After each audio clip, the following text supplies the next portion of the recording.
asalaamaaleykum sama gaa ñi tey le mercredi 28 mai 2025 tey xibaar yi am na solo trop nekk nag li nga xam ne faw ñu commencé nag di bàyyi sunu xel bu baax a baax ci lii nga xam ne moo nar a ñëw ndaxte tension mondiale bi mu ngi commencé nekk à son paroxysme mooy maanaam mu ngi commencé yegg ca fa ñuy wax cappa ndaw li ndaxte am nay baat yi nga xam ne mu ngi jib am nay tontu yi nga xam ne mu ngi jib maanaam lii tax ba lii nga xam ne mooy étincelle bi nekk luy taal àll bi yëpp wala luy taal àdduna bi yëpp lu yombalee doon li nga nekkatul li nga xam ne daal lu jafe la dinaa si ñëw nag ndaxte dafa am ay kàddu yi nga xam ne dafa jib na leen ko dund maanaam kii nga xam ne moom mooy Dimitri Medvedev dafa indi tontu njiital réewum Amérique bi nga xam ne réewum fédération de Russie njiitam Vladimir Poutine bu deful ndànk am na lu mauvais lu koy leen di xaar quelque chose de très mauvais risque de leur arriver. kii di Dimitri Medvedev dafa ne lii nga xam ne mooy lu mauvais lu nar a dal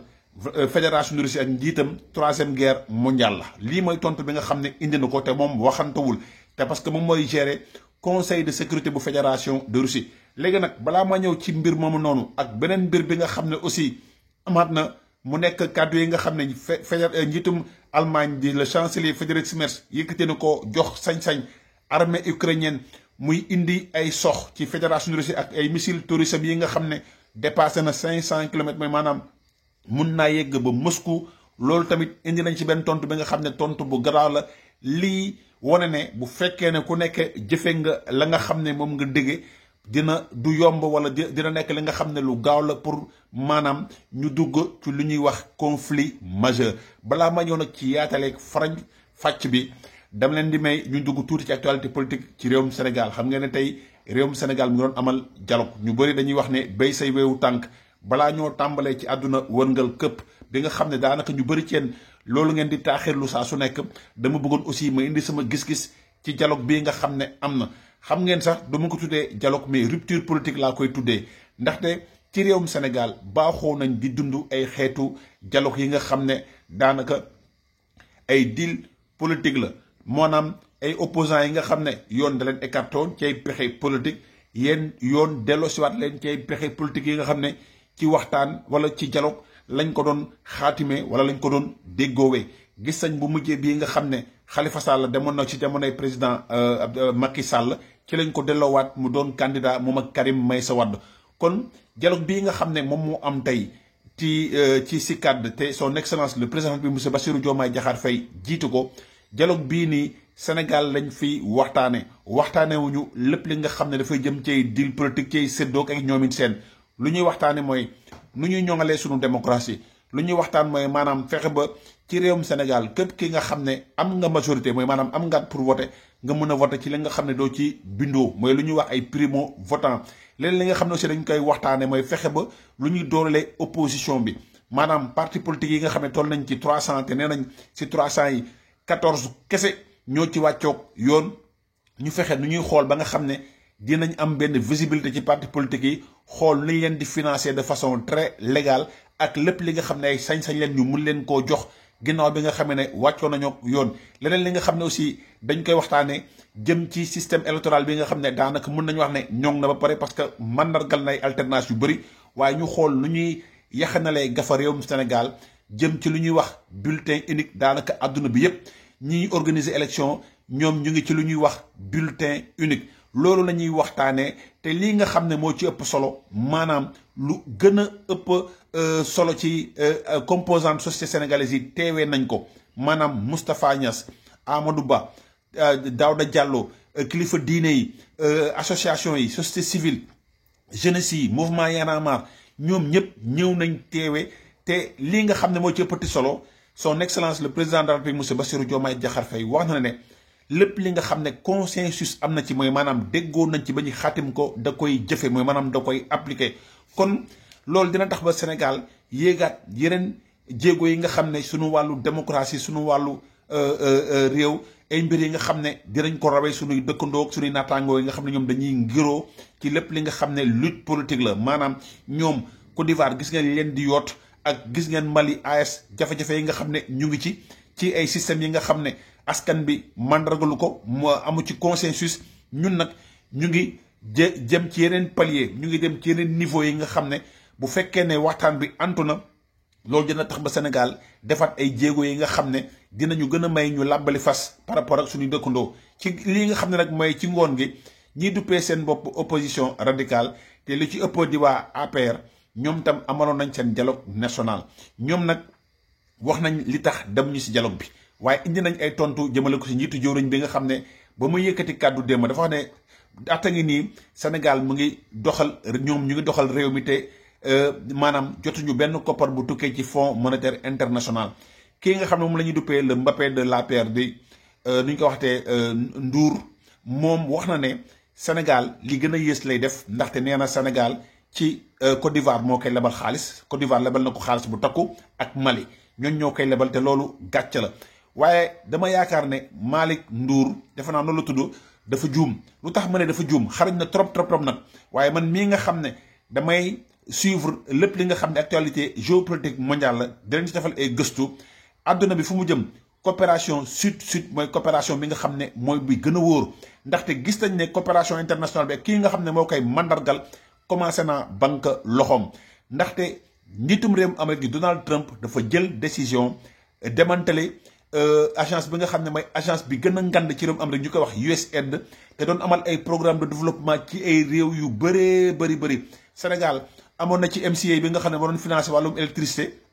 mu tolloon ci presque ay 300 milliards Sénégal sax am na chance ba ñu defal ko dérogation pour mu mën a wéyal terminer lii nga xam ne moom mooy programme boobu noonu waaye yeneen mbir yi nga xam ne mooy jëm ci BAD dakkal nañ ko maanaam lépp li nga xam ne fonds la Banque africaine de développement doon ko jëlee ci réewum Amérique tëj nañ robinet bi te def naa benn vidéo di leen wax ne leen administration Trump gëmatul ndimbal maanaam ñoom gëmuñu ndimbal ñoom commerce lañ gëm maanaam réew mu nekk lan la mën a baaxee réewum Amérique tam lan la mën a baaxee réew boobu noonu kon bu ñu nekkee ci contexte bi nga xam ne CEDEAO mu ngi féete 50 ans te CEDEAO itam la ko daan doxal bëri na lu tax sax waa AS mere ko nee nañ ñoom ay lobby étranger ñoo ko doon gérer mooy maanaam ay fonds Union européenne ñoo doon financé ay programme yëpp ay fonds américaine te loolu yëpp maanaam dina nekk man bi nga xam ne luy dellu ginnaaw la kon kuréel yi nga xam ne dañoo nekk Afrique doon dundee ci ay agence yu mel ni USAID wala ci réewum Amérique wala ci réew yu bëri ñooñu foog ñu réinventé wu mooy maanaam foog ñu yeneen pexe yi nga xam ne dinañ continuer di exister te dootuñu jot ci koppar yi nga xam ne daan jóge bitim réew tàmbale ko par CEDEAO kon Ousmane Sonko bu demee Côte d'Ivoire nekk dëkkandoo ñu bokk CEDEAO mu dem Mali mu nekk dëkkandoo mu fay leb loolu may coopération bi wóor maanaam béy say weewu tànk balaa ngaa jéegaani nga jëm nga commencé lëkkaloo kii nga xam ne mooy sa mbokk mooy sa xarit yenn bokk askan bokk ay culture bokk ay mbir yu bëri yi nga xam ne boobu may coopération bi nga xam ne moo gën a wóor te Afrique foofu la ñu waroon tàmbale que ñun ñuy soofantal suñu biir ñuy négligenter suñu biir di dem di jéegaane lépp li nga xam ne dañ koy soxla bu fekkee ne coopération sud bi tàmbali na loolu mën na nekk benn levier bi nga xam ne dina sukkali suñu réew yi bu baax a baax ba tax na Malick Ndour bu jàppee ne lii nga xam ne moom la Ousmane Sonko def bàyyi FMI mooy Fonds monétaire international bi nga xam ne réew yi mu nekk yépp rawatina Afrique développé aussi amul benn réew bi nga xam ne da ngay sukkandiku ci Fonds monétaire international wala banque mondiale bu nga xam ne nekk nga Afrique nga sukkandiku ndaxte ñoom dañ lay tënk dañ lay gàllankoor duñ la bàyyi nga amal say priorité duñ la bàyyi ngay amal say politique yi nga xam ne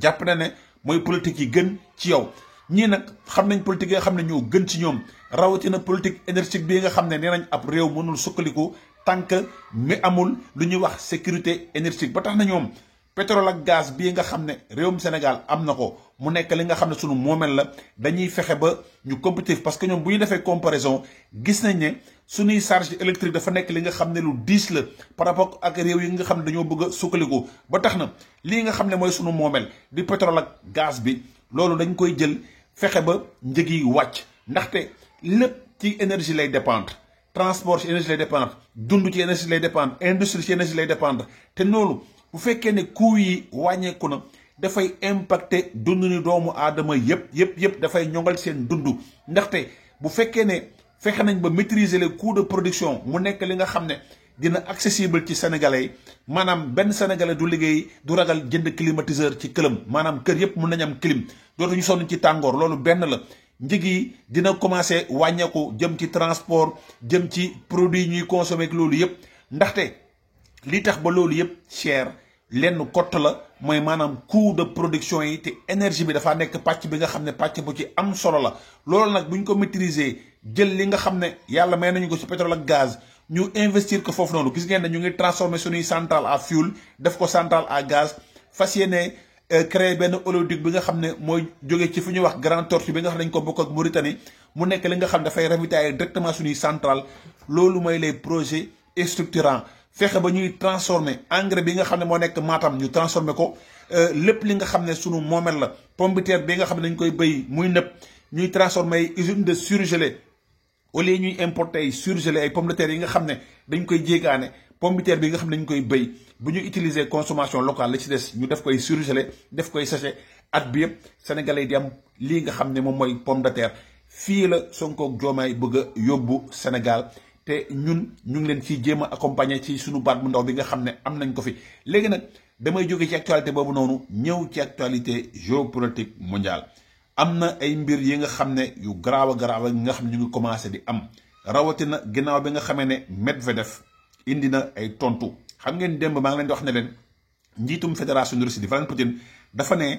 dina commencé di xoj lépp li nga xam ne ay entreprise li nga xam ne ñu ngi wéyandi di commercer ak fédération de Russie ginnaaw sanction yi nga xam ne occidentaux yi ñu ngi koy jël xam ngeen ne ton bi dafa changé ginnaaw bi nga xamee ne lii di njiitum réewum Amérique gis na ne fa muy xaar njiitum fédération de Russie di Vladimir Poutine jëm ci cessez-le-feu boobu noonu antuwul parce que moom waxoon na ne dina yónnee lu ñuy wax mémorandum boobu noonu ukrainien ñu ngi koy xaar ba léegi gisuñu ko Volodymyr Zelensky oote na waxtaan pour wax ne ginnaaw moom bëggul rencontre bilatérale nee na bi yoon nañu ko def rencontre tripartite maanaam trilatérale waaye Kremlin ak porte-parole gàntal nañ rencontre bi ni mel parce que dafa bëgg ñu def rencontre bi nga xam ne Donald Trump lay doon Zelensky ak Poutine boobu tamit gàntal nañ ko ci beneen wàll bi lii nga xam ne moom mooy service de renseignement nu ñu ko waxatee américains yi wax nañ ne fédération de Russie mu ngi développer ay système de missile air nucléaire yi nga xam ne mën na yàq lépp li nga xam ne xeetu avion la le missile R-37M déjà connu pour être l'une des plus rapides au monde atteignant 6 Mach soit vitesse bu 7000 km/h mooy missile bi nga xam ne Russie développé nañ ko missile yooyu noonu maanaam service de renseignement américain yi wax nañ ne fédération de Russie xuus na ci bu baax a baax ce missile lancé depuis des intersystèmes comme MiG-31 possède une portée de près de 400 km, ce qui a fait un danger redoutable pour les systèmes aériens ennemis avant même qu'ils n'approchent le territoire russe te missile yooyu noonu da ko déplacé ci fédération de Bélarussie mooy réewum Bélarussie lañ ko déplacé ce qui change aujourd'hui selon le rapport de la DIA c'est que la Russie travaille activement à l'intégration d'une ogive nucléaire miniaturisée dans ce missile maanaam ñoom ñu ngi liggéey si nu ñuy xoole benn tête nucléaire ñu miniaturiser ko pour ñu mën ko dugal ci lii nga xam ne moom mooy missile boobu noonu missile bi mu ngi tudd R-37M pèse environ 60 kg un volume suffisamment pour y loger une charge nucléaire tactique à faible rendement maanaam fédération de Russie la nga xam ne moom lépp ca la muy yëngatu mooy defarum ngànnaay te amul kenn ki nga xam ne yaa ngi koy raw jëm ci lu ñu wax wàllu nucléaire wala missile supersonique ak yeneen xeet yi ni mel en d'autres termes un seul avion équipé de 4 R-37M nucléaires pourrait potentiellement neutraliser un escadron de chasseurs ennemis maanaam benn missile boobu noonu kottu nga xam ne mooy R-37M nucléaire mën na neutraliser mooy maanaam mën na yàq lépp li nga xam ne escadron de chasseurs la mooy maanaam soo jëlee 10 chasseurs ci jaww ji mën na leen neutraliser mën na neutraliser intercepter ay salve de drone mooy maanaam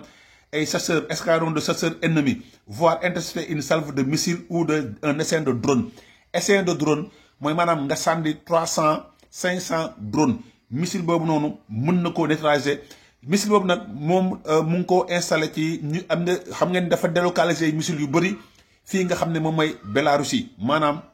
ce développement s'inscrit dans une stratégie plus large de réarmement nucléaire tactique. La Russie dispose actuellement d'environ 1550 ogives stratégiques moom la fédération de Russie am ci loolu xam nga moom dafa conformé woon ci lu ñuy wax traité START mais aussi des près de 2000 armes nucléaires non stratégiques amaan na encore yeneen 2000 armes yi nga xam ne yooyu nekkul ay armes stratégiques. Fait marquant, une part croissante de ces armes est aujourd'hui stockée ou déployée en Bélarussie. moom la leen wax sànq lu ci bëri ci ngànnaay yooyu noonu ñu ngi leen installé ci fi ñuy wax Bélarussie. léegi nag xam ngeen Moscou dafa frontière yeeg l'Union européenne. La Russie y construit de nouvelles installations de stockage y forme des personnels locaux.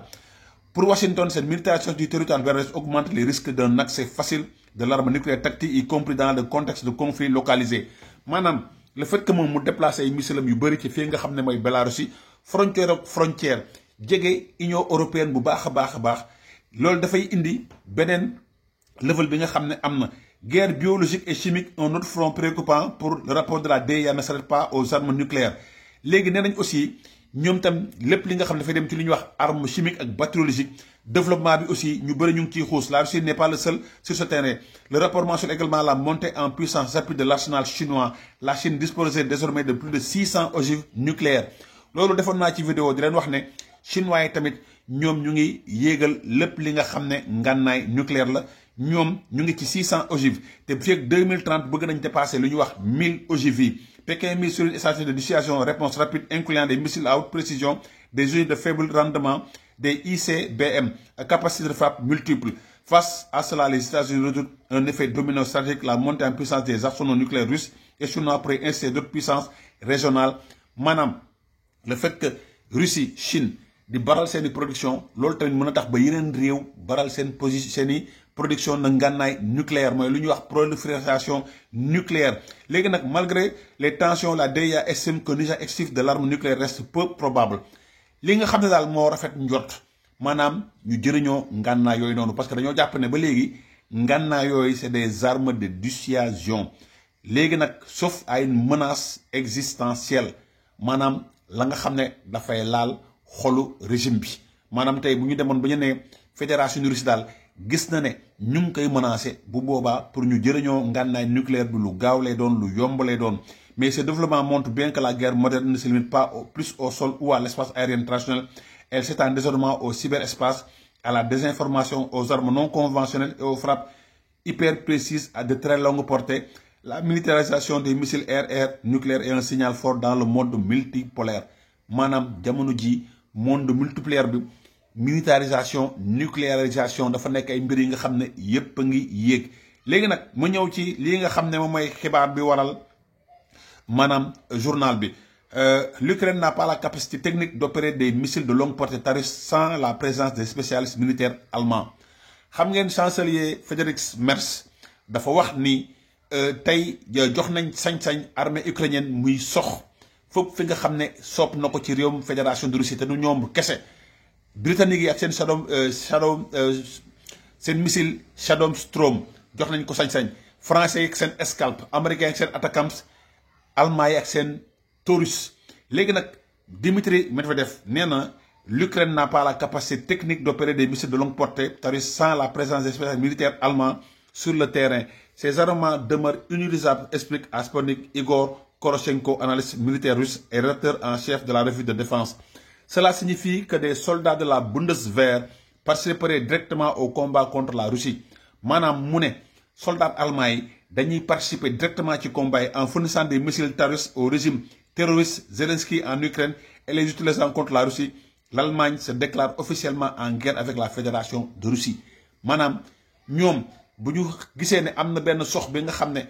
missile allemand la bu yegg ci territoire russe bi jàpp nañ ne Allemagne dañ leen déclarer guerre. léegi nag pour la troisième fois dans l'histoire elle devient instigatrice d'une guerre mondiale. ASEM Oreshnik pourrait s'avérer être utile. ñoom nag jàpp nañu seen missile bi nga xam ne mooy missile Oreshnik bi nga xam ne ñamal nañ ko àdduna bi parce que sox nañ ko benn yoon ci opération spéciale bi. Que les frappes de touristes pour l'Ukraine soient interceptées ou atteignent leur cible, la tâche de la Russie est de riposter avec fermeté. maanaam bu fekkee ne touristes yi sox nañ ko mu ñoom ñu jàpp ko ak seeni système de défense wala mu rëcc dal fenn ñoom dinañ indi tontu tey fu ñuy indi tontu mooy ci installation militaire allemande yi mooy usines yi nga xam ne ñoom ñooy defar missile allemande yooyu noonu ca yooyu la ñuy dem soxi. ñoom mooy tontu bi nga xam ne indi nañ ko te wax naa leen ne kii di Dmitri Medvedev dafa xam le ne lenn li nga xam ne moo nar a nekk lu bon pour fédération de Russie mooy troisième guerre mondiale. leneen lu dul troisième guerre mondiale feregewul fédération russe njiitam tontu bii la Dimitri Medvedev indil njiitum réew Amérique di Donald Trump seen xarit la woon Léon Baltasar le caméléon di leen ñaanal kenn lu jàmm ak salaam.